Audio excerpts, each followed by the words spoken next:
দেখো, তোমরা তো সকলেই জানো যে তেল আমাদের চুলের জন্য কতটা প্রয়োজন। চুলটাই তো আমাদের সৌন্দর্য, তাই না? চুলটাই যদি না থাকে তাহলে যতই সাজি না কেন, মেকআপ করি না কেন, কখনোই দেখতে ভালো লাগবে না। তাহলে তো তোমাদেরকে একটা ভিডিও দিলামই। দেখো, সবসময় তো বাড়িতে পেঁয়াজের রস আর আদা রস করা যায় না, তার জন্য তো একটু সময় লাগে। তাই মাকে বললাম যে মা, আমার জন্য এমন একটা তেল বানিয়ে দাও যেখানে চুলও পড়া কমে যাবে, চুল ঘন হবে আর চুল খুব তাড়াতাড়ি বাড়বে। আর মায়েরও ভীষণ চুল উঠছিল, তো তাই মা বললো যে তাহলে তেলটা বানানোই যাক।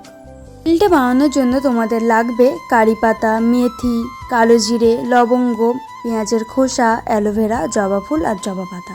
আর আমার কাছে রোজমেরি লিভস ছিল, সেটা আমি দিয়েছিলাম, তো তোমরা এখানে চাইলে নাও দিতে পারো। তেলটা বানানোর জন্য প্রথমে কড়াইটা গরম করে তেলটা দিয়ে দিতে হবে। এরপর ওই তেলটাতে সব উপকরণগুলো দিয়ে ভালোভাবে মিশিয়ে নিতে হবে তেলের সাথে। তারপর গ্যাসের ফ্লেমটা আস্তে করে দেবে, ওটা আস্তে আস্তে আস্তে আস্তে হবে। ওইগুলো সব শুকনো মরমরে হয়ে গেলে তারপর ছেঁকে দেবে, হয়ে যাবে।